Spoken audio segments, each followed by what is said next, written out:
I am Clara. I am entering my third decade of life, and just last week, I walked into what was supposed to be a joyous celebration of my birthday, only to discover that I was actually walking into my own execution. 75 members of my extended family were waiting for me, and not a single one of them wore a smile.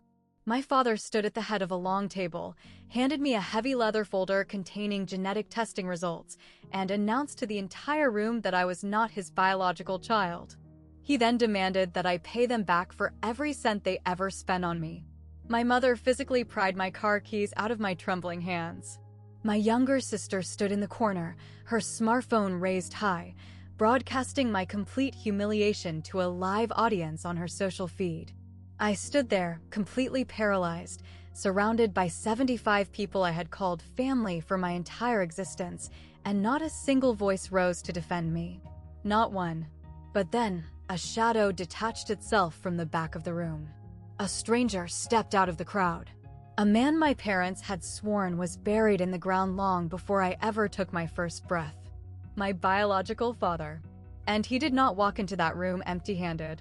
Before I take you through the darkest and most liberating night of my life, if you find this journey worth your time, please make sure to engage with this story, but only if you are genuinely ready to hear how a lifetime of invisible chains finally snapped. And if you are listening to my voice right now, let me know where in the world you are tuning in from and what time it is there. Now, let me pull you back just 4 weeks ago, to the afternoon my sister called me with what she claimed was the most incredible news. Clara, you are absolutely not going to believe this, Vivian's voice shrieked through the tiny speaker of my phone. I was sitting in the sterile, fluorescent-lit break room of the Metropolitan Trauma Center where I worked, furiously charting patient vitals after an exhausting 12-hour shift. My younger sister almost never called me unless there was a crisis of her own making. She usually needed a sudden influx of cash, a ride because her luxury vehicle was in the shop, or simply an audience to complain to about her latest drama in the digital influencer space. What is going on? I asked, keeping my voice hushed. Working the trauma ward meant I cherished quiet above almost everything else. Mom and Dad are throwing you a massive surprise banquet for your milestone birthday, she squealed. They're inviting absolutely everyone. Aunt Beatrice, Uncle Silas, the cousins we haven't seen in years. Literally the entire family tree is going to be there. I nearly dropped my lukewarm cup of coffee. A party. For me. In my entire life, my parents had never once hosted a celebration in my honor. There was no gathering for my 18th birthday. There was no toast for my 21st. When I graduated at the very top of my nursing cohort, they did not even take me out to dinner. But Vivian, her 21st birthday had been an obscenely lavish affair at a private country club. They invited over 100 guests, ordered a towering custom cake, and my father stood on a stage with a microphone, weeping about how incredibly proud he was of his perfect princess. On my 21st birthday, we sat in our silent dining room. My mother served a dry roast. After dinner, she patted my shoulder without looking at me and said, "Finances are just a bit tight right now, Clara. You understand how it is, don't you?" And I understood. I always understood. I was trained to be the one who never asked for anything. "Are you absolutely sure about this, Vivian?" I asked cautiously, terrified to let the fragile seed of hope take root. "Mom and Dad do not do things like this for me." "I know, right? That is exactly what makes it so incredibly special," she insisted. "They said reaching this decade is a massive milestone. They want to go all out and show you how much they care." She paused, lowering her voice conspiratorially. "Now listen, you have to pretend you have no idea. You have to act completely shocked when you walk through those doors." Okay. I was definitely not supposed to ruin the surprise. "I promise I will act surprised," I told her, my voice trembling just a little. After the call disconnected, I sat alone in that break room for a very long time, staring blindly at the white tile walls. Maybe the dynamic was finally shifting. Maybe, after all these years of quiet obedience, they finally recognized my worth. I honestly believed that this grand gesture was going to be the moment I finally proved I mattered to them. I had absolutely no idea it was designed to prove the exact opposite. The week leading up to the banquet, I did what I always did. I balanced my budget. For 7 grueling years as a trauma nurse, I had worked endless overnight shifts. I had performed chest compressions until my shoulders burned. I had sat in the dark holding the fragile hands of strangers as they slipped out of this world. And every single month, without fail, for those 7 years, I electronically transferred $500 to my parents to help them with their expenses. I had sent them over $40,000 in total. I never once asked to be repaid. I never even brought it up in conversation. I believed that was simply what a loyal daughter did. You support your family when you have the means. Meanwhile, Vivian, boasting a massive online following but zero actual income, still lived rent-free in the sprawling guest suite of our parents' home. She had never contributed a single penny to the household. Just the previous month, she had casually asked our father for nearly $10,000 to purchase new camera equipment for her digital brand. He wrote the check on the spot, telling her it was an investment in her genius. 3 years prior, when my reliable old sedan finally died on the side of the highway, I swallowed my pride and asked my father if I could borrow just enough for a modest down payment on a reliable used vehicle. He looked at me as if I had requested he cut off his own arm. You are a highly capable, independent woman, Clara. You can figure this out on your own. It builds character. So, I figured it out. I took on punishing overtime shifts, secured a high-interest loan, and paid for the car entirely by myself. My mother's voice would constantly echo in my mind. Vivian is still finding her path in the universe. She is a sensitive soul and she needs our guidance. But you, Clara, you do not need anything from us. You are the capable one. The capable one. I had learned the hard way that capable was just their polite translation for the child they could comfortably ignore. That night, while steaming my dress for the party, I caught myself lingering on a strange, buried memory. I had never actually laid eyes on my original birth certificate. When I needed it for my nursing license, my mother claimed the original document had been destroyed in a severe basement flood many years ago. She handed me a recently printed copy instead. The strange thing was, I had once checked the municipal weather records out of pure curiosity. There had been no major flooding in our district during the year she claimed. But I had pushed that nagging thought deep down into the dark.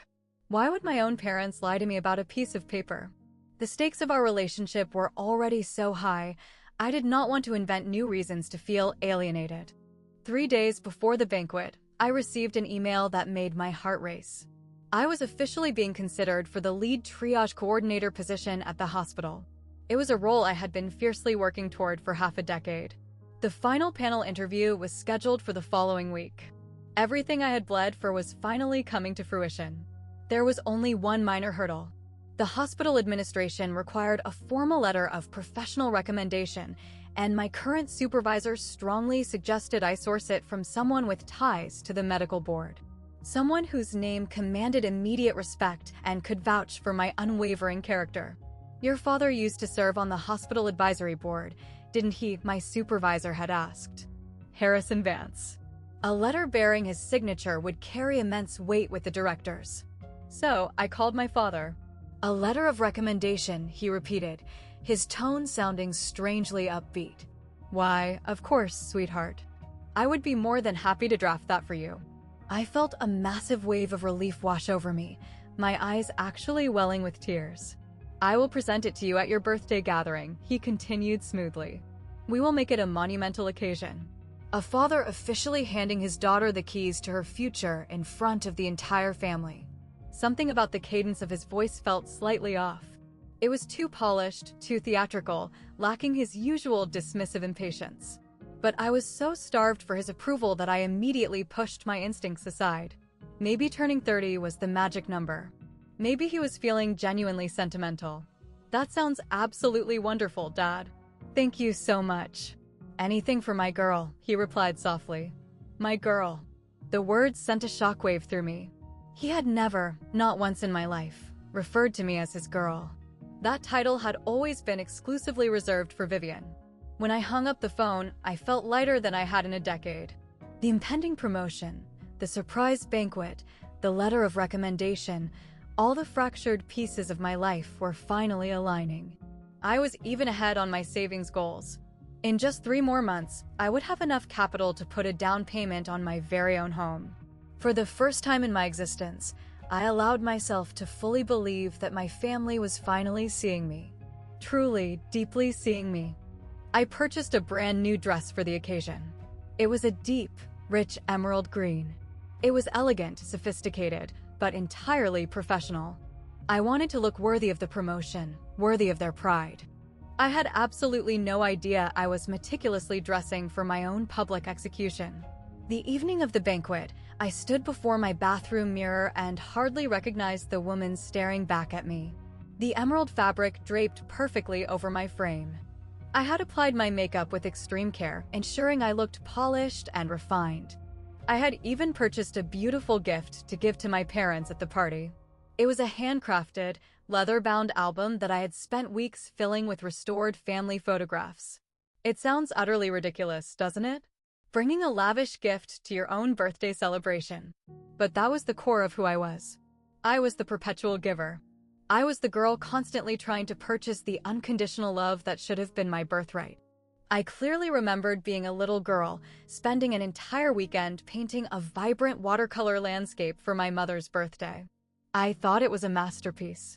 When I handed it to her, she barely glanced at it before turning her attention to a messy crayon scribble Vivian had done on a napkin. "Oh, Vivian," my mother had gasped, clutching the napkin to her chest. "You're such a visionary. We are putting this right on the refrigerator." My watercolor painting was wordlessly shoved into a junk drawer in the hallway. I found it years later, the edges crumpled, having never seen the light of day. From that specific moment onward, I made a silent vow to try harder. I studied until my eyes blurred. I took on extra shifts.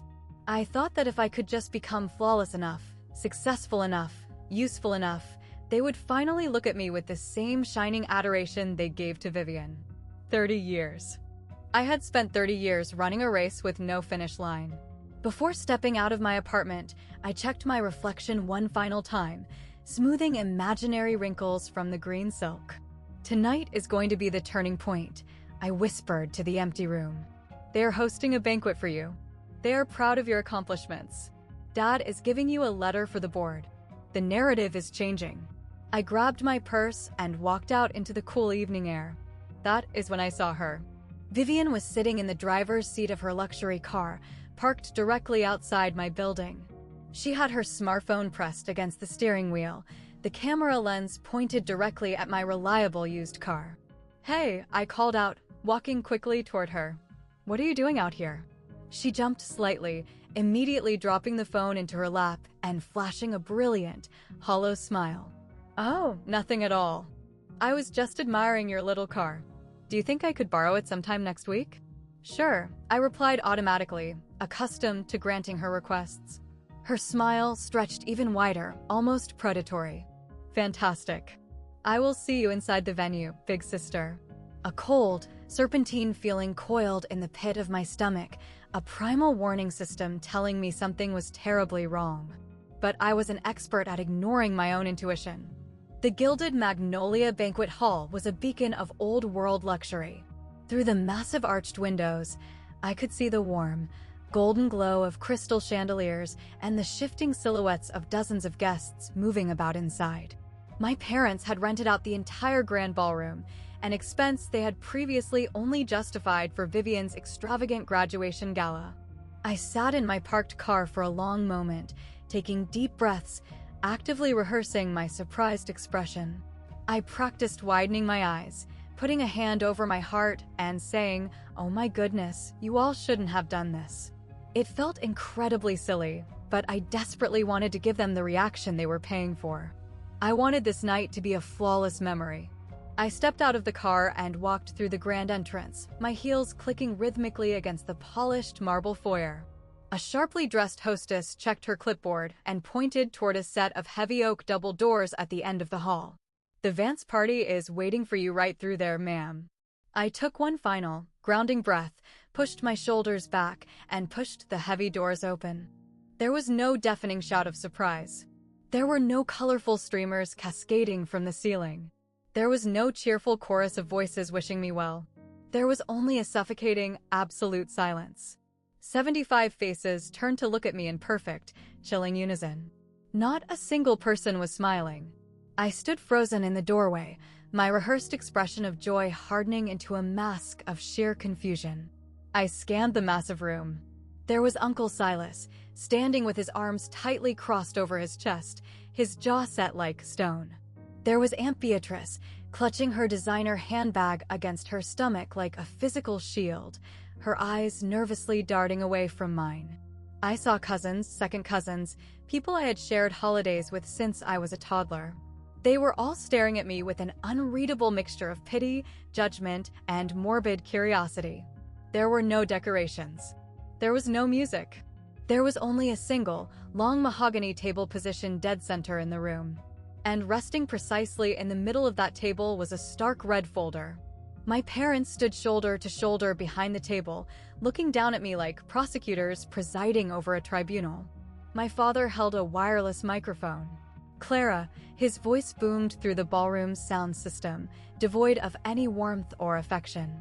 "Come forward and sit down. We have family business to conduct." My legs moved completely on autopilot, carrying me across the sprawling carpet.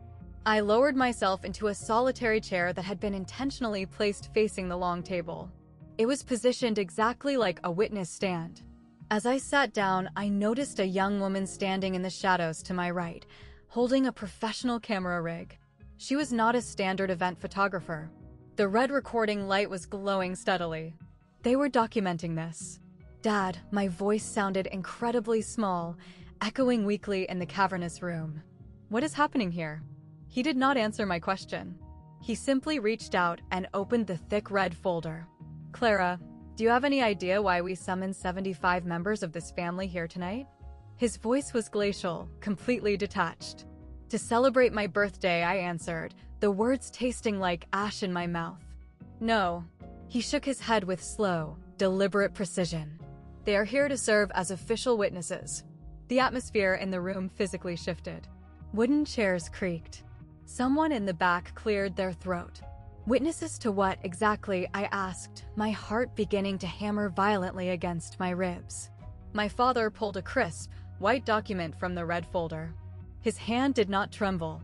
He moved with the practiced rhythm of a man who had rehearsed this moment countless times. "This document is a certified genetic analysis," he announced, holding the paper up high so the crowd could see the official seals. "Your mother and I voluntarily submitted our samples to a laboratory 3 months ago. The scientific results returned absolutely conclusive." The world around me seemed to stop spinning. "You are not our biological daughter." A collective gasp rippled through the ballroom. The silence shattered into 100 frantic whispers. I heard a cousin mutter, "I always knew it. I always said she looked entirely different from the rest of us." "What?" I gripped the padded armrests of my chair so tightly my knuckles turned stark white. "That is clinically impossible." "You were never ours, Clara," my mother suddenly interjected, stepping out from behind the table. Her face was contorted into an expression of sheer, ugly resentment. "You never belonged to us. We took pity on you. We graciously took you into our home. We raised you. We provided you with a life of privilege. And how exactly did you choose to repay our endless generosity?" My father's voice amplified through the speakers, drowning out my confusion. "By constantly slandering us behind our backs to your peers. By parading around acting as if our home was never quite good enough for your standards." "I have never done that," I pleaded, looking desperately around the room. "We have dozens of witnesses," my father cut me off ruthlessly, gesturing with his free hand toward the crowd. "We have family members in this very room who have listened to you endlessly complain about your perceived mistreatment. People who have heard you whine about how Vivian received everything while you supposedly got nothing." My mind spun out of control. Yes, I had occasionally vented my frustrations to close friends. Who doesn't seek counsel when they are hurting? But I had never lied. I had never spoken a word that was not grounded in absolute truth. My father reached back into the red folder and slid a second document onto the table. It looked like a massive spreadsheet, dense with columns of numbers and dates. "This is a meticulously calculated, itemized accounting of every single dollar we spent raising you from infancy to adulthood. Food, clothing, shelter, educational fees, medical care." He paused. letting the silence stretch out for maximum theatrical effect. $500,000. The number hung suspended in the chilled air of the ballroom like a sharpened guillotine blade. And we expect you to pay every last cent of it back to us. Before my brain could even begin to process the sheer absurdity of the demand, my mother lunged across the distance between us. Her manicured fingers clamped down like iron around my wrist, violently prying my car keys out of my hand before I possessed the reflex to pull away. "This vehicle," she declared, holding the keys up as if presenting evidence to a jury. "You purchased this car using funds from a hospital job you only secured because of your father's prestigious connections. Therefore, under the law of equity, this vehicle belongs to this family." "I paid for that car with my own blood and sweat," I cried out, my voice cracking under the emotional strain. "Every single monthly payment. I have the bank documentation to prove it. Your entire salary originates from an institution where Harrison served as a senior board member." She smiled, a cold, reptilian curving of her lips that did not reach her eyes. "Without his influence paving the way, you would be absolutely nothing but a minimum wage worker. You owe us your entire existence." I whipped my head around, scanning the crowd with desperate, pleading eyes. 75 relatives. People I had broken bread with at Thanksgiving tables. People who had sent me graduation cards. People who had hugged me and told me I was family. Not a single person moved to intervene. In fact, Uncle Silas actively nodded his head in agreement. "Margaret makes a valid point, Clara. Your father opened a lot of heavy doors to get you where you are today." "That is absolutely not how reality works," I stammered, feeling the panic rising in my throat like floodwater. "Make sure you smile for the camera, big sister." Vivian materialized out of the shadows, stepping directly into my line of sight. She shoved her smartphone mere inches from my face, the red recording light blinking aggressively. "This is absolute gold for my engagement metrics," she whispered, her eyes wide with manic excitement. "My entire audience is losing their minds right now. Family betrayal, DNA secrets exposed. This is going viral as we speak." "Vivian, put the phone down," I begged. Just keep talking and look devastated. The comment section is moving so fast I cannot even read it." I forced my eyes to focus on her glowing screen. She was broadcasting live. I could see the viewer count ticking into the thousands. The comments were a blur of digital noise. "Oh my God, this is brutal. That girl looks destroyed. The parents are absolute psychopaths. This has to be a scripted prank." But it was not a prank. It was my actual, living reality being surgically dissected, broadcast to strangers, and monetized for likes. I was physically trapped in a chair, entirely surrounded by the people who were biologically tasked with loving me, while my own sister utilized my psychological destruction as content. And then, something deep within the core of my spirit violently shifted. The panic abruptly evaporated, replaced by a strange, icy clarity. In the midst of the swirling chaos, my eyes locked onto an anomaly in the room. There was a man standing completely alone in the far, darkened corner near the emergency exit doors. He was not dressed like anyone else in my family. There were no off-the-rack blazers or sensible department store dresses here. He was wearing an impeccably tailored, charcoal gray suit made of a fabric that seemed to absorb the light. He appeared to be in his early 60s, with thick, silver-streaked hair and a strong, unyielding jawline. And his eyes. His eyes were intensely focused directly on me. They held no judgment, no morbid curiosity, and no pity. They held a profound, ocean-deep sorrow. I had absolutely no idea who he was. He was not a relative. He was not a known associate of my father. So why was this elegant stranger standing in the shadows of a private family tribunal, watching me as if his own heart was breaking?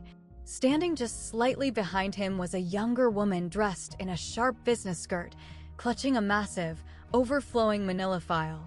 She kept nervously tapping her wristwatch and leaning in to whisper in his ear. Every time she did, he simply raised a hand to silence her and slowly shook his head. He was waiting. "Clara." My father's voice cracked like a whip through the speakers, dragging my attention back to the table. "Are you listening to the terms being presented?" "Who is that man standing in the back?" I asked, ignoring his question and pointing a trembling finger toward the corner. For a fraction of a second, the polished mask of authority on my father's face slipped. I saw raw, unfiltered panic flash in his eyes before he quickly rearranged his features. "He is nobody of consequence," my father snapped, his words rushing out too quickly. "You need to focus on the reality of your situation. You are going to sign this legal document right now. Harrison." The stranger's voice resonated through the massive ballroom. It was deep, completely unbothered, and carried a natural, terrifying authority that my father could only dream of imitating. The entire banquet hall went dead silent. The murmuring stopped. The breathing seemed to stop. My father's face drained of all color, turning a sickly, ashen gray. "Not quite yet," the man in the charcoal suit said, his tone carrying a dangerous gentleness. "Allow the young woman to finish asking her questions first." My father opened his mouth to speak, but only a dry, clicking sound emerged. He closed it and tried again. Nothing. My mother grabbed his forearm, her perfectly manicured nails digging into his suit jacket. "Who allowed him inside the building?" "Harrison. How did he get past the staff?" Neither of them provided an answer, and the elegant stranger simply continued to watch me. The sorrow in his expression began to shift, hardening into something that looked dangerously like righteous fury. I did not know this man's name, but looking at him, I realized he knew every secret of my soul. "Clara," my father said, his voice completely losing its theatrical booming quality, replacing it with a thin, reedy desperation. "I need you to take this pen and sign this document right now, in front of all these witnesses." He practically shoved a thick stack of stapled papers across the polished wood table. I could read the bold, black header printed across the top page, "Legally binding promissory note. This contract legally obligates you to repay the sum of $500,000 over the course of the next 10 years. You will make monthly installments of." "I require time to have a lawyer review this," I interrupted, pushing the paper back an inch. "You will sign it tonight." His eyes frantically darted toward the man in the corner, then snapped back to me, wild with anxiety. "If you refuse to sign, we will initiate a massive lawsuit. 75 people in this room will testify under oath that you received housing, food, and premium education from us. You just admitted on camera that we provided for you. You owe us your life." "Harrison," the voice trembled, coming from the crowd to my left. Aunt Beatrice, my mother's older sister, had slowly stood up from her chair. Her complexion was completely bloodless, and both of her hands were violently shaking. "Are you absolutely certain you want to proceed with this?" She was directing her question at my mother, but her terrified eyes kept frantically darting toward the stranger in the tailored suit. "Margaret, if he reveals what you..." "Shut your mouth, Beatrice," my mother hissed, her voice vibrating with pure venom. "But the financial receipts," Aunt Beatrice stammered, tears pooling in her eyes. I said, "Shut your mouth." The command echoed through the silent room. Aunt Beatrice looked as if she was about to collapse. "What financial receipts?" I asked, my voice cutting through the tension. Nobody moved. Nobody breathed. "Aunt Beatrice." I turned my body completely around to face her. "Look at me. What receipts are you talking about?" She opened her mouth to speak, closed it, looked at her sister's murderous expression, and then dropped her gaze to the carpet. "Nothing," she whispered, her voice breaking. "Forget I said anything." But I saw her hands. I saw the way her fingers clawed into the leather of her handbag, pulling it tight against her chest as if she was physically guarding a bomb. "Margaret," Aunt Beatrice's voice cracked into a sob. "I still possess them. The documents you ordered me to throw into the incinerator 2 decades ago. I couldn't bring myself to destroy them. I hid some of them away." My mother's face transformed into a mask of absolute horror. Whatever was hidden inside that leather handbag, whatever those pieces of paper proved, my parents were willing to destroy my life to keep it buried. But the fog was finally lifting from my eyes. I was beginning to understand the true dynamic of this room. I was not the criminal standing trial here. They were. My father moved with desperate speed. He gripped the microphone with both hands and turned to face the crowd, desperately trying to regain control of the narrative. Family, esteemed friends, I implore everyone to focus on the matter at hand." He paused, sweating profusely now. "Tonight, Clara, the troubled young woman we so graciously raised as our own flesh and blood, is going to legally acknowledge the immense debt she owes to this generous family." Uncle Silas immediately began clapping his hands. A few other relatives, confused but culturally conditioned to obey the patriarch, joined in with hesitant applause. 3 decades ago, Margaret and I opened the doors of our sanctuary to an abandoned child that nobody else wanted. We bled for her. We sacrificed our own comfort. We provided her with a premium life. And behold how she chooses to repay our unending grace. With bitter ingratitude. With constant complaining. The psychological conditioning was taking effect. I could physically see the crowd turning against me, the poison of his words seeping into their minds. "She always was an ungrateful child," a second cousin muttered loudly enough for me to hear. "She never appreciated a single thing they bought for her," another voice chimed in. "Clara," my father turned back to me, the microphone amplifying his heavy breathing. "Sign the document immediately. Issue a formal, public apology to this family, and perhaps, just perhaps, we will allow you to maintain some form of relationship with us." Vivian lunged forward, shoving her smartphone practically against my nose. "Say something for the stream, Clara. My viewers are begging to hear you grovel and beg for forgiveness."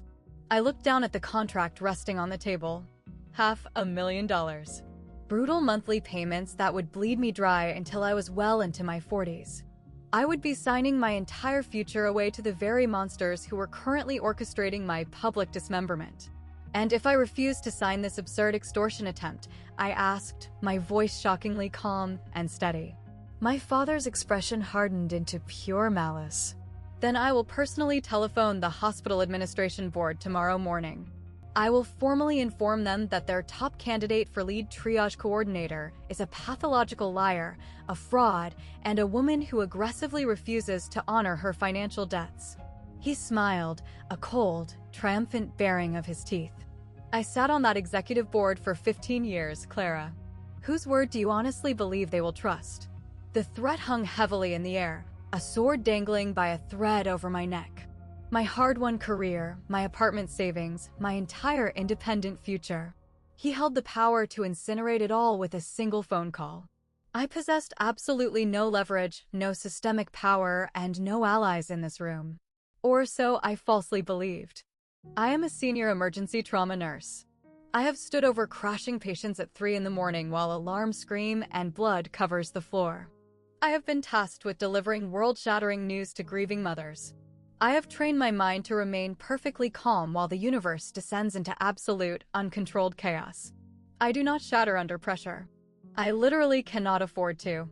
So I took a deep, stabilizing breath, filling my lungs with air, and I permanently shed the skin of the terrified, obedient little girl they expected me to be. "Dad," I said, my voice slicing effortlessly through the ambient murmuring of the crowd. "I have a logical question for you."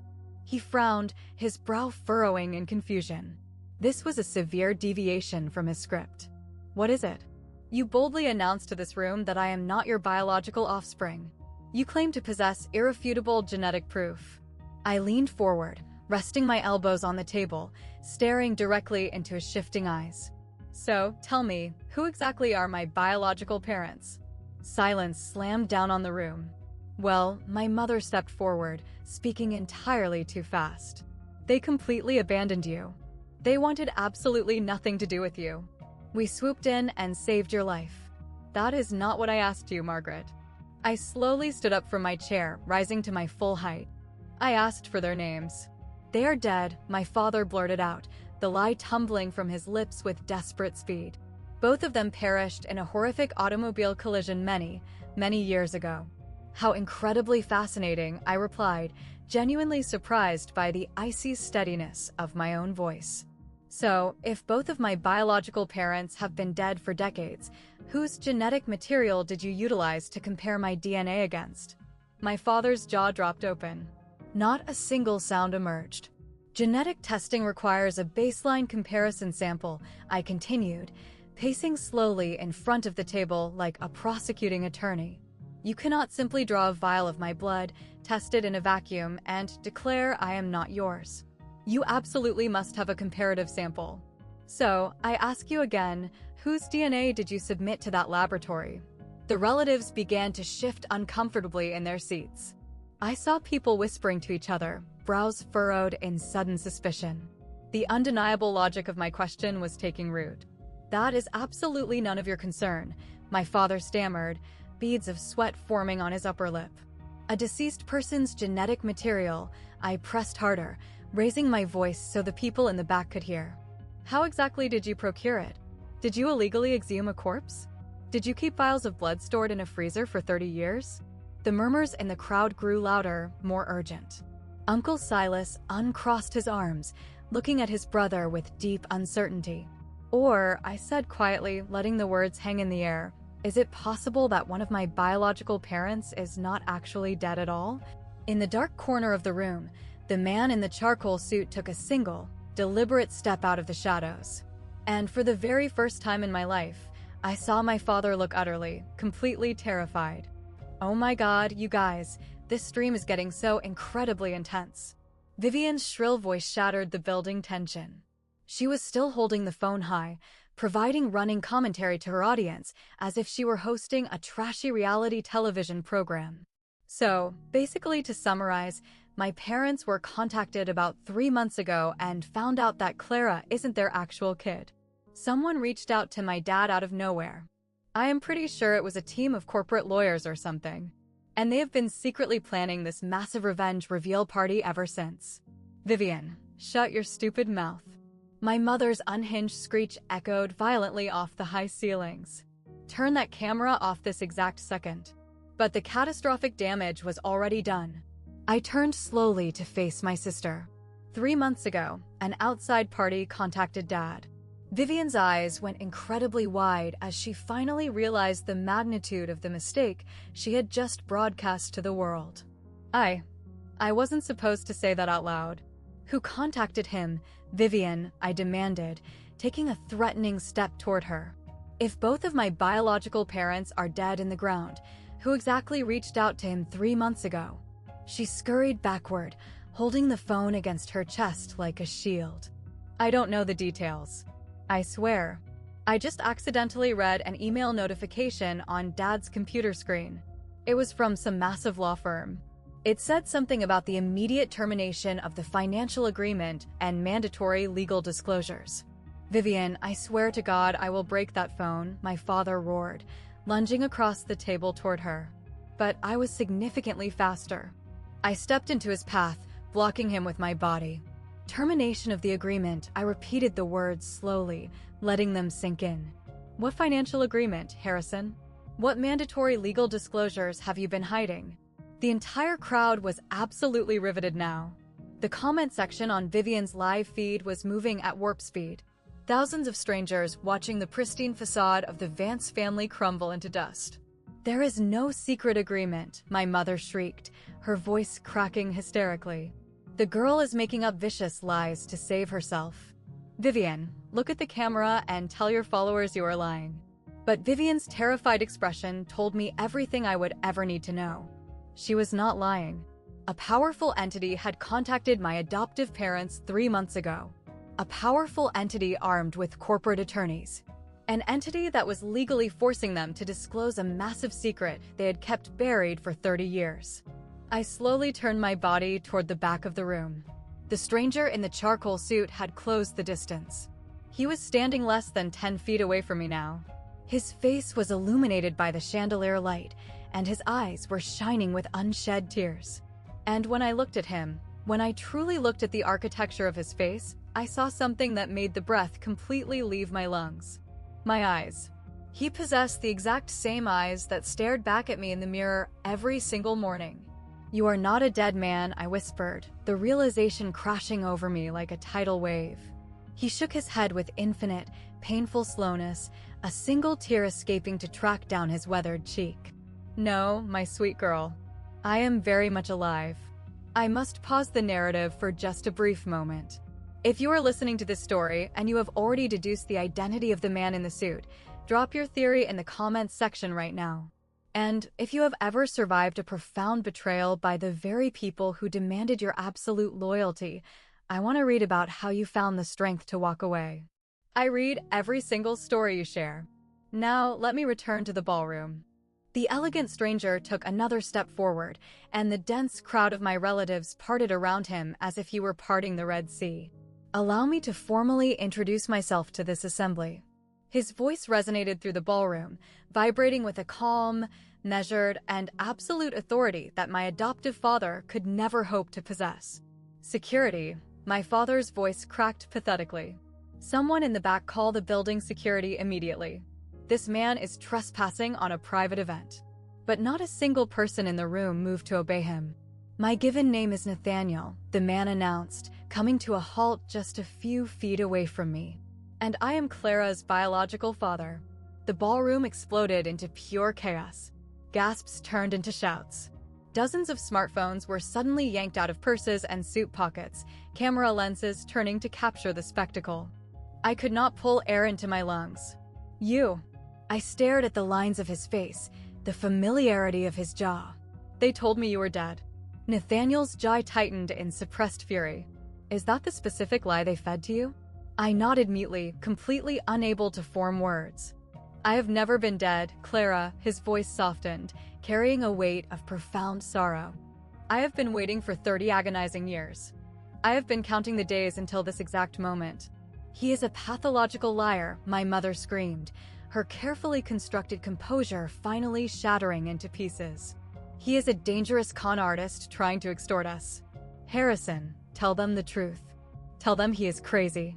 But my father stood frozen behind the table, his face the color of wet cement, unable to speak a single word. Harrison. Nathaniel turned his head slightly to address my adoptive father, and a freezing, lethal coldness entered his tone. Would you prefer to finally tell her the absolute truth? Or shall I do the honors? Absolute silence from the table. Nathaniel nodded slowly. Yes, I assumed as much. He turned his attention back to me, and the lethal coldness vanished, replaced by an expression of tender, overwhelming grief. Your biological mother was an incredible woman named Genevieve. We loved each other with a fierce, undeniable passion. When she discovered she was pregnant with you, her family, he paused, closing his eyes for a fraction of a second to compose himself. Her aristocratic family deeply disapproved of my standing at the time. They ruthlessly forced her to surrender you for adoption.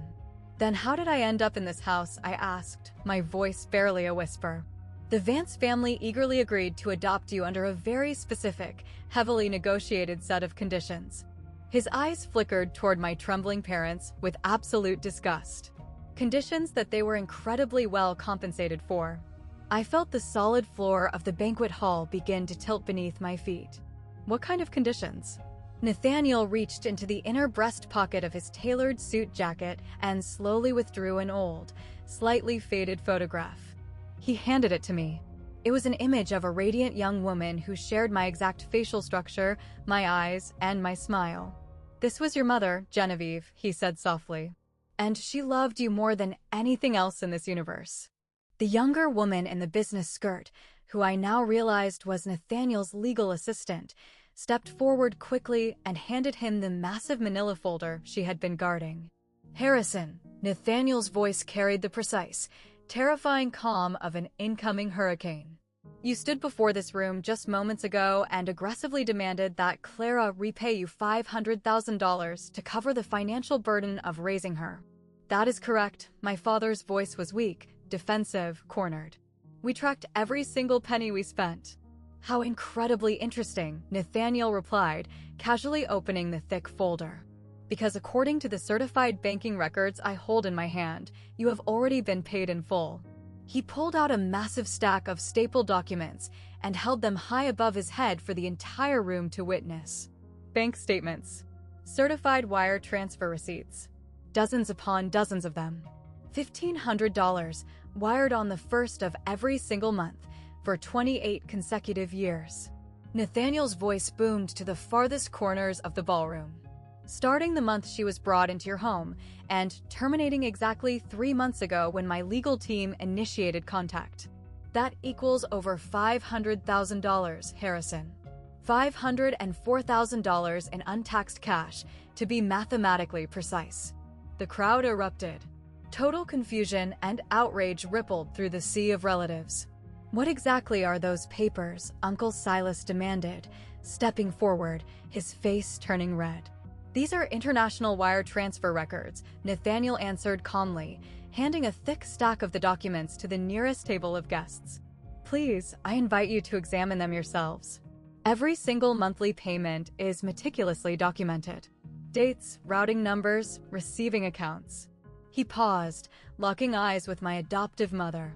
"And they all bear Margaret's signature, confirming the receipt of funds." My mother let out a strangled, pathetic sound, like a dying animal. "You!" I turned my entire body to face the woman who had raised me in a house devoid of love. "You secretly received a massive influx of cash every single month for almost 3 decades?"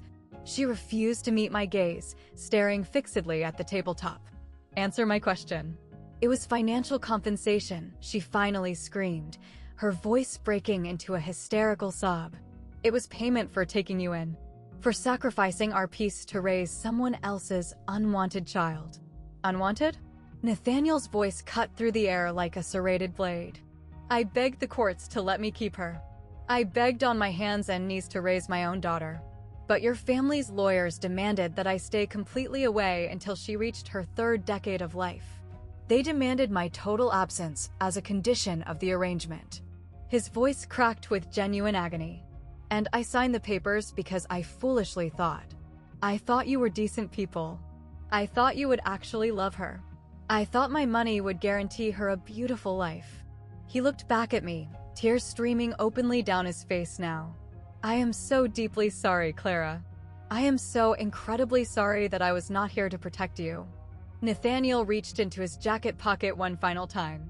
He gently withdrew a sealed envelope. It was ancient, the paper yellowed with age, the corners soft and worn from decades of careful handling. "Your mother, Genevieve, passed away when you were only 5 years old." His voice trembled uncontrollably. "It was an aggressive cancer. She fought the disease valiantly for 2 years, but in the end, he had to stop speaking to swallow the lump in his throat." I felt hot tears rapidly sliding down my own cheeks. "Before she slipped away, she used her remaining strength to write you a letter. She handed it to me and made me swear an oath to keep it completely safe until you were old enough to comprehend the truth." He held the yellowed envelope out toward me, offering it with both of his hands like a sacred relic. I reached out and took it. My fingers were trembling so violently I could barely pry the flap open. Tucked inside was a single sheet of delicate stationery covered in an elegant, sweeping handwriting that somehow felt deeply familiar, like a melody I had heard in a forgotten dream. "My dearest Clara, if you are holding this letter, it means I am no longer walking this earth with you. I am so sorry, my beautiful baby girl. I am so incredibly sorry that I could not stay to watch you grow. I need you to know, deep in your bones, that you were never, ever unwanted. You were never a mistake to be hidden away. From the exact moment I realized you existed inside me, you were the single greatest gift of my entire life. Your father, Nathaniel, is a deeply good man. He is the best man I have ever had the privilege of knowing.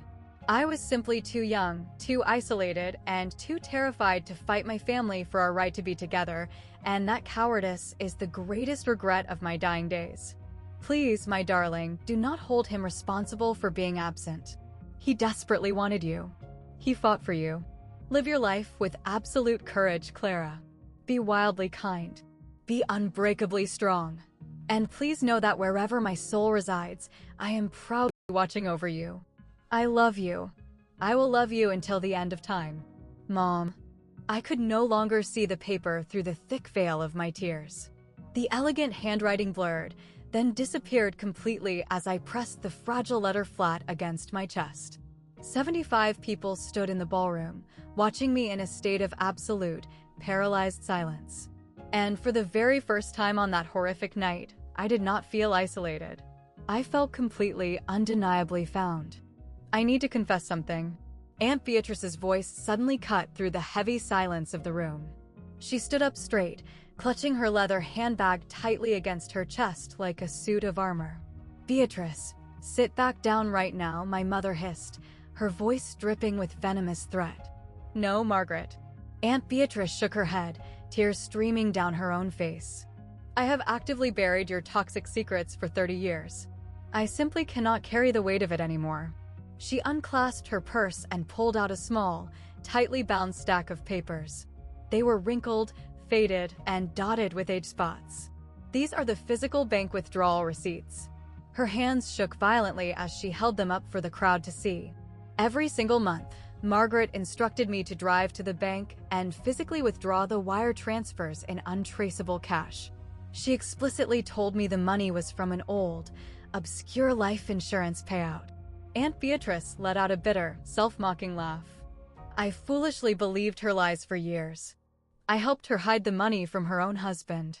"Beatrice, I swear to God I will ruin you," my mother shrieked. "I discovered the horrible truth 5 years ago," Aunt Beatrice continued, her voice gaining strength and volume. "I accidentally saw Nathaniel's full legal name listed as the originator on one of the wire transfer forms. I confronted Margaret in her kitchen. She looked me in the eye and told me that if I ever breathed a word of the truth to anyone, she would publicly expose." Aunt Beatrice faltered, taking a gasping breath. "She threatened to expose my own historical mistakes to the family. She aggressively blackmailed her own sister into complete silence." I turned my head and looked directly at the woman I had called my mother for 30 years. I really, truly looked at her, and I saw a sociopathic stranger standing in her shoes. "You knew this entire time," I said, my voice slow and dangerously calm. "All these decades, you knew that I had a biological father out in the world who desperately loved me. A father who was actively paying a small fortune to ensure I was cared for. And you intentionally allowed me to believe that I was a worthless, unwanted burden." My mother's face twisted into a mask of grotesque defiance. "We are the ones who raised you. We put food on your plate. We kept a premium roof over your head. You raised me using his money," I shouted, gesturing wildly toward Nathaniel. "You hoarded his wealth for 30 years, and you still treated me like I was a parasite draining your resources." I stood firmly in the center of the room, my feet planted, finally feeling the incredible strength of my own spine. "You did not orchestrate this public spectacle because you actually wanted $500,000 from me tonight," I declared, my voice echoing like thunder. "You ambushed me because you were terrified. You wanted to completely destroy my credibility and chase me out of the family before he could find me and expose the truth of what you truly are. You are thieves." My mother possessed no coherent response because there was no defense against the absolute truth. My father, completely shattered, made one final, utterly pathetic attempt to salvage the situation. "Clara, please listen to reason." His voice had completely transformed. It was soft, begging, desperate. "We are still your family. We raised you from infancy. We love you." This entire evening was just a terrible, terrible misunderstanding. A misunderstanding. I let out a sharp, incredulous laugh that bordered on a sob. "You orchestrated a public tribunal. You aggressively demanded $500,000. You threatened to sabotage my hard-earned medical career. You instructed Vivian to live stream my psychological destruction to thousands of strangers." I shook my head slowly, feeling nothing but profound disgust. "That is not a misunderstanding, Harrison. That is an act of psychological warfare. But we are legally still your parents," he pleaded, taking a step forward. "No," I said, the word ringing out with absolute finality. "You are not. You are simply the opportunistic brokers who accepted cash to house me and then treated me like an indentured servant. You are the monsters who lied to my face for 3 decades. You are the cowards who weaponized my own birthday to try and break my spirit." I slowly turned my body to address the massive crowd, looking at the faces of all 75 relatives. "I am not standing here asking any of you to choose a side. This is my personal tragedy, not your battlefield." I paused, letting my gaze lock with Uncle Silas, then my cousins. "But I will state this for the historical record. Not a single one of you stood up to defend me tonight. Not when they branded me a fraud. Not when they stole my personal property. Not when my sister shoved a recording device into my weeping face. 75 adults in this room. And not one voice possessed the courage to say, "Stop." The silence in the ballroom was deafening. Eyes immediately dropped to the patterned carpet. People shifted uncomfortably, drowning in their own complicity. I will never, ever forget your silence. Finally, I turned back to face Nathaniel. Mr. Nathaniel. I stopped, swallowing hard. Nathaniel, I desperately need some time. I cannot simply walk out of this building and start calling you Dad. Not tonight. This is entirely too much for my mind to process. His eyes were shining with tears, but he nodded his head with profound, empathetic understanding. I have waited in the shadows for 30 years, my sweet girl, he said softly, a gentle smile touching his lips. I can certainly wait a little while longer. I turned on my heel and began walking toward the heavy oak doors.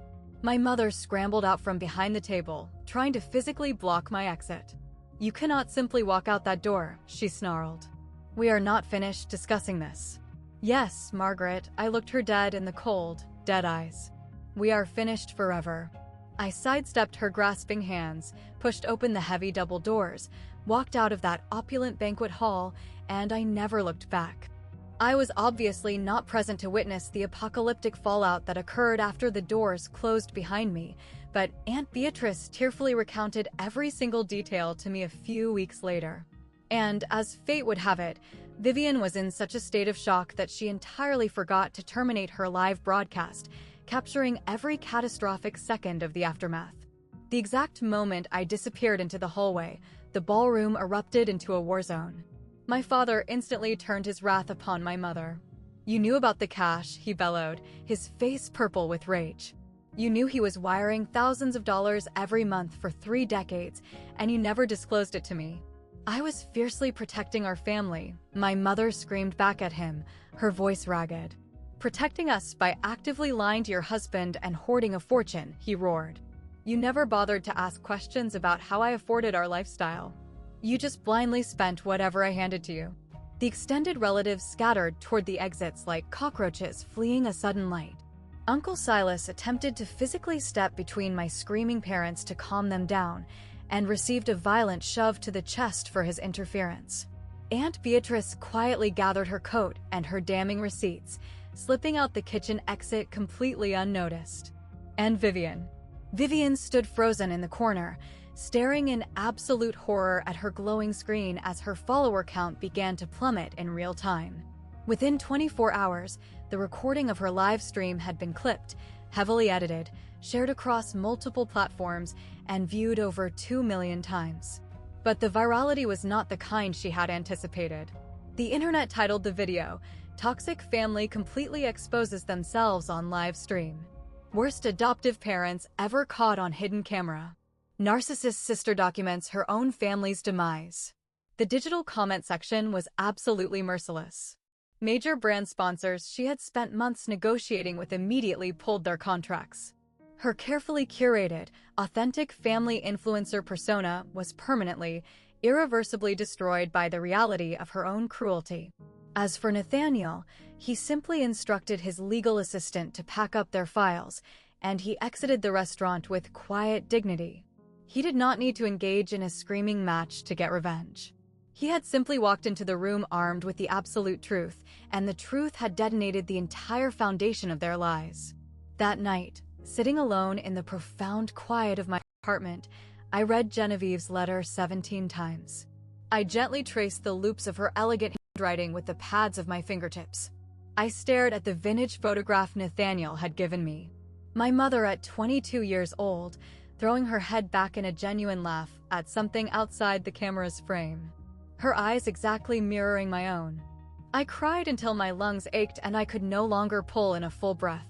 But somewhere buried deep beneath the crushing grief, beneath the absolute shock and the unimaginable betrayal, I felt a tiny spark of something I had not experienced since childhood. Hope. The specific, indestructible kind of hope that only blooms when you finally discover exactly who you are and where you come from. 3 days after the disastrous banquet, I was formally summoned to the hospital director's executive office. I walked down the sterile hallway expecting the absolute worst.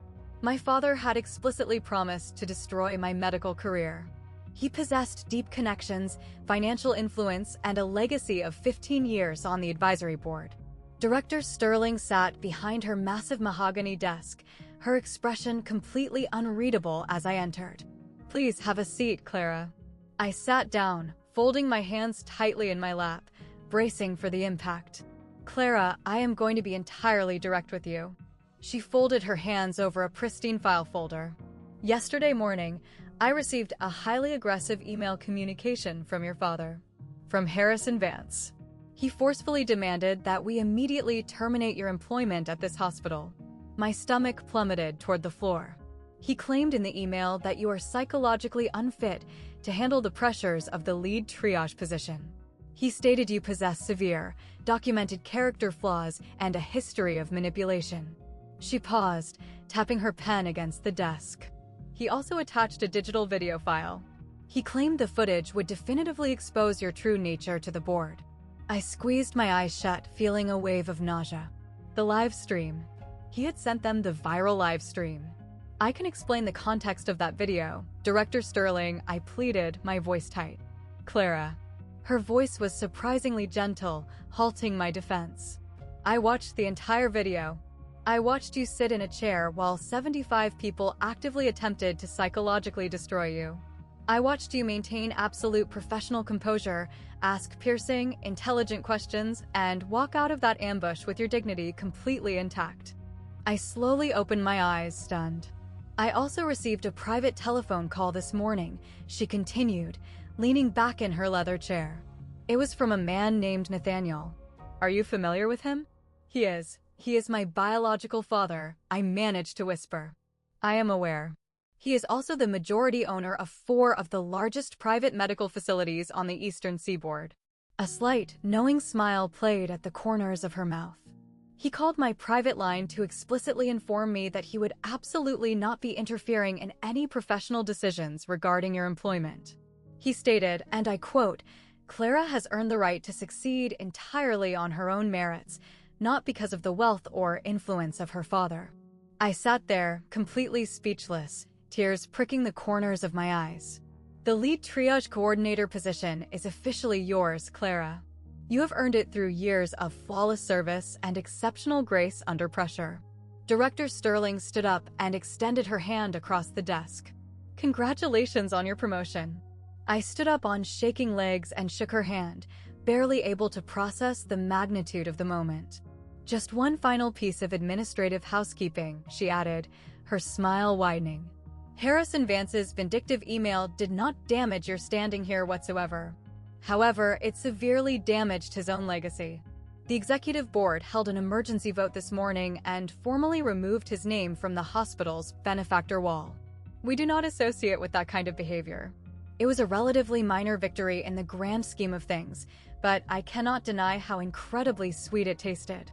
2 weeks after the incident, Aunt Beatrice called me in tears to provide a final update.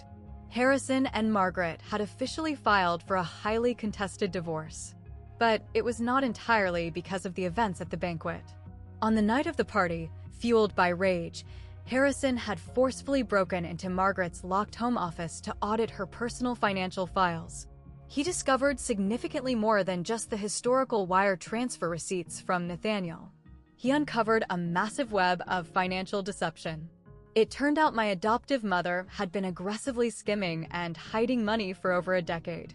She possessed offshore accounts he knew nothing about, deeds to properties she had purchased under shell corporations, and a secret, maximum limit credit card carrying a staggering $40,000 balance. My adoptive mother had been methodically plotting her luxurious escape from the marriage for years. Aunt Beatrice told me that my father simply provided her with the final, catastrophic excuse she needed to detonate the family. The poetic irony of the situation was almost overwhelming. They had meticulously staged a public trial designed to expose my imagined betrayals, and in doing so, they had successfully exposed their own profound corruption to the world. Vivian bled over 40,000 followers in the first 2 weeks alone. The digital footprint of her cruelty followed her to every corner of the internet. The comment sections on her remaining posts were absolutely brutal. Aren't you the girl who monetized her sister's public abuse for internet clout? Imagine exploiting your own family trauma for a few likes. You couldn't pay me enough to support this garbage human being.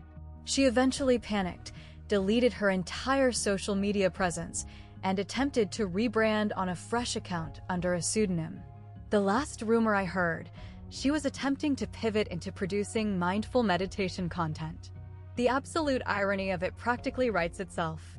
Harrison attempted to contact me exactly once. He sent a massive, rambling email that miraculously managed to offer an apology while simultaneously shifting the blame onto everyone else in the room but himself. I am deeply sorry that events transpired the way they did, Clara, but you absolutely must understand the immense psychological pressure Margaret placed me under to protect our family's reputation. I dragged the email directly to the digital trash bin without typing a single word in response. Margaret called my cell phone 12 separate times over the course of a month. I let every single call roll silently to voicemail. Her recorded messages became progressively more unhinged. At first, she was screaming with anger, demanding I return her calls. Then, her tone shifted to desperate pleading, and finally, to pathetic, theatrical weeping. I did not respond to a single one. It was not because I harbored a burning hatred for her. It was not because I was vindicatively seeking revenge. I ignored her because I had finally internalized a vital truth that had taken me 30 grueling years to understand. Some fractured relationships are simply not meant to be repaired. They are merely meant to be survived and left behind in the ashes. If you have made it this far into the narrative, I have a philosophical question for you. Do you believe that Clara should eventually offer forgiveness to her adoptive parents? Drop an A in the comments if you believe forgiveness is necessary for healing. Drop a B if you believe some acts are entirely unforgivable. And drop a C if you believe it entirely depends on whether they show genuine remorse. And if you have not subscribed to this channel yet, now is the perfect moment to do so. Because what I learned in the quiet months that followed changed the entire trajectory of my existence. Let me conclude the story for you. 1 month after the catastrophic banquet, I agreed to meet Nathaniel for the second time. We did not meet at his towering corporate headquarters. We did not meet at an exclusive, Michelin-starred restaurant designed to intimidate and impress. We met at a tiny, highly unremarkable coffee shop called the Rusty Lantern Cafe.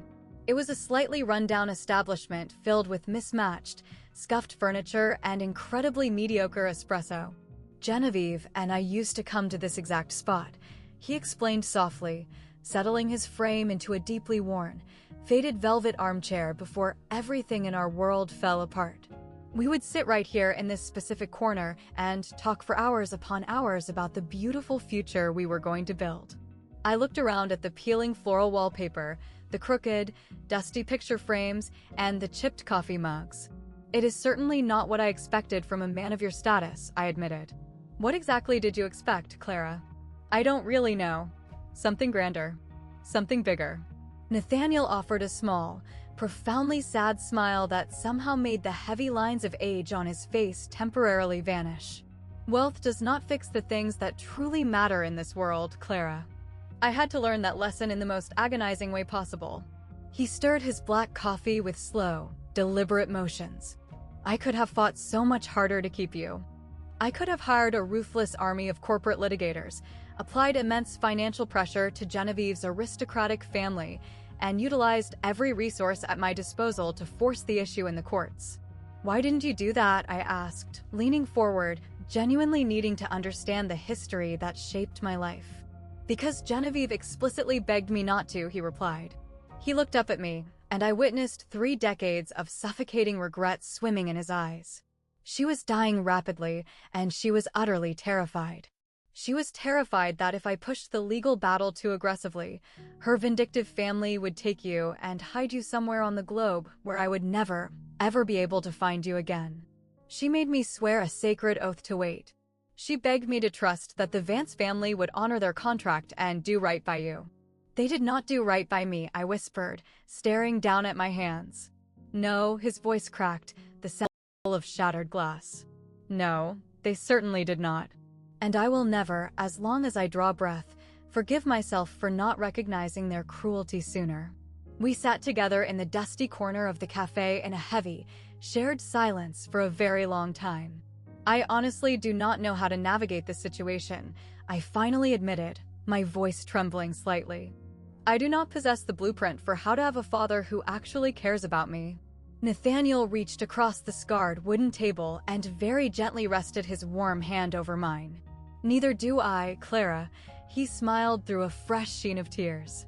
I have absolutely no idea what I am doing, but I would very much like to try and learn if you will afford me the grace to let me. I looked at his hand resting over mine. I did not pull away.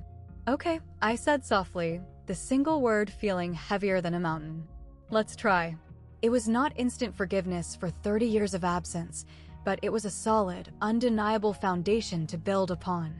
3 months later, I officially signed the lease agreement on my very own apartment. It was absolutely nothing fancy. It was a modest one-bedroom walk-up on the 3rd floor of an aging brick building. The kitchen was the size of a utility closet, the floorboards creaked when the temperature dropped, and the living room windows had a tendency to stick shut when it rained. But it was entirely, unequivocally mine. Every single penny required for the security deposit and the first month's rent came directly from my own disciplined savings, my own grueling hospital shifts, and my own years of relentless sacrifice. When I found the listing, Nathaniel gently offered to provide the capital for a down payment on a luxury condo instead. I firmly declined. I told him I desperately need to achieve this milestone on my own. I need to prove to myself that I can build my own walls. I explained this to him over our weekly coffee ritual. We always met at the Rusty Lantern, always claiming that exact same faded velvet corner. He listened intently, nodded his head with deep respect, and simply said, "I completely understand, Clara." And the beautiful thing was, he truly did. That was the most remarkable discovery I made about Nathaniel. He deeply understood that offering support did not require swooping in to act as a savior. He understood that stepping into the role of a father did not mean taking control of the narrative. He respected my boundaries. However, he showed up bright and early on moving day anyway. He did not arrive flanked by a team of paid movers or carrying a checkbook. He showed up wearing faded denim jeans, carrying a battered metal toolbox, and offering a cheerful willingness to help me decipher the infuriating instruction manuals for flat-pack furniture. We spent 6 exhausting, hilarious hours attempting to assemble a massive wooden bookshelf for my living room. When we finally stood it upright, it leaned slightly to the left, undeniably crooked. It was absolutely perfect. That evening, on the center of my new wooden desk, I carefully placed the vintage photograph of Genevieve inside a simple, elegant frame. Every single morning before I leave for the hospital, I look at her radiant, laughing face, and I finally see a reflection of myself that I can be fiercely proud of. I maintain zero contact with Harrison, Margaret, or Vivian. They're blocked on every digital and physical avenue of my life. Aunt Beatrice does call my phone occasionally. She is the solitary member of the Vance family that I permit to remain in my orbit. She leaves me voicemails sharing old family recipes, asks about the stress levels at the trauma ward, and she never, ever brings up the horrific events of the banquet. I suspect she is carrying a massive burden of guilt. I believe her quiet phone calls are her own small, pathetic way of attempting to make spiritual amends for decades of silence. I allow her to try. Nathaniel and I see each other every single Sunday now without fail. Some afternoons, we sit at the cafe and talk for hours about art, history, and the terrifying realities of emergency medicine. Other afternoons, we simply sit across from one another in a warm, comfortable silence, drinking mediocre espresso and watching the city move outside the window. I am slowly piecing together the architecture of his personality. I am learning his dry sense of humor, the depth of his historical regrets, and the quiet, unshakable strength that defines his character. I am not quite ready to call him Dad out loud yet, but the word is forming on my tongue. I am getting closer every day. Clara, he told me just last week as we were leaving the cafe. I do not require a formal title to validate my existence. I simply need you to exist safely within my life. That sentiment was more than enough for the present moment. In fact, it was everything. Looking back on the wreckage of the past few months, I have spent countless hours in quiet reflection, actively trying to dissect the psychology of why Harrison and Margaret committed such profound atrocities. A trusted therapist colleague at the hospital recently framed the situation for me in a way that finally brought me peace. Harrison was not born an inherently evil mastermind. He was a man utterly consumed by terror. His entire masculine identity, his entire societal standing, was completely built upon a foundation of absolute control. Control over his carefully curated finances, control over the narrative of his family, and control over his pristine public reputation. When Nathaniel's legal team suddenly breached the perimeter and resurfaced from the past, that illusion of control was violently threatened. Harrison did not launch that public attack against me because he harbored a deep-seated hatred for my existence. He went on the offensive because he was absolutely terrified of being publicly unmasked as a fraud. He lashed out in a desperate, preemptive strike, hoping to control the explosion before the truth could detonate on its own terms. Understanding that psychology does not excuse a single fraction of the trauma he inflicted upon me, but it does logically explain the mechanics of his cruelty. Margaret's pathology was infinitely more complex. She carried a toxic, suffocating jealousy inside her chest like a secondary, malignant heartbeat. She harbored a violent jealousy of Genevieve, the beautiful, aristocratic woman that Nathaniel had truly, passionately loved. She harbored a deep jealousy of me because my very face was a daily, living reminder of that epic, tragic love story. Every single time she looked at me across the dinner table, she did not see a daughter. She saw the physical manifestation of her husband's imagined rival. She intentionally prevented herself from ever emotionally bonding with me because she refused to let her guard down. And when the golden opportunity presented itself to finally permanently excise me from her life, while simultaneously attempting to claim the moral high ground in front of the extended family, she eagerly took the shot. Again, it is absolutely not a moral excuse for her abuse, but it provides a clinical explanation. And then there is me. What exactly was my role in this 30-year tragedy? Here is the most difficult, jagged pill I have had to swallow on my journey to healing. I made it incredibly, painfully easy for them to abuse me. I subjected myself to 3 full decades of pathological people-pleasing. I spent 30 years aggressively swallowing my own basic human needs simply to maintain an artificial peace in a house that was actively burning down. I spent 30 years silently chanting a desperate mantra to myself: if I just try a little bit harder, if I just love them a little bit more, if I just bleed myself dry to give them everything they demand, they will eventually open their eyes and recognize my intrinsic worth. They never did. They never were going to. Because people who view you strictly as a utilitarian resource do not want you to possess inherent worth. Your crippling unworthiness, your desperate hunger for their validation, is exactly the mechanism that makes them feel powerful and in control. I was so utterly exhausted from running on the hamster wheel of trying to earn their love that I never once stopped to ask myself the most critical question of all: were these people even psychologically capable of giving love in the first place? Here is the absolute core truth I want you to extract from the ashes of my story. Your inherent value as a human being is absolutely never determined by the poor treatment you receive from broken people. If someone in your life is consistently, methodically making you feel like you are never quite enough, not successful enough, not grateful enough, not worthy enough of basic respect, that is not a reflection of your character. That is vital, actionable data about their character. You must listen to what that data is telling you. Establishing aggressive, ironclad boundaries is not an act of vindictive revenge. It is the purest, most fundamental act of self-respect. And sometimes, the tragic reality is that the biological or adoptive family you are randomly assigned to at birth is simply not the family your soul is meant to keep. I am 30 years old now. I am standing proudly on the foundation of my 3rd decade. I hold a demanding, high-stakes medical position that I am fiercely passionate about. I live in a quirky, imperfect apartment that belongs entirely to me. I have a biological father who is patiently, humbly learning how to be present in my life without trying to control it. And most importantly, I possess a future that I am actively writing with my own two hands, one beautiful, unburdened day at a time. The Vance family orchestrated a grand spectacle specifically designed to destroy me. Instead, they handed me the key to my own cage and set me completely free. And honestly, looking back at the smoking crater they left behind, that explosive freedom might be the only genuine gift they ever truly gave me. Thank you for staying by my side until the very end of this journey. If this narrative prompted you to critically examine the relationships in your own life, the anchors that drag you into the abyss and the wings that help you fly, I sincerely hope you will share this message with someone who desperately needs to hear it today.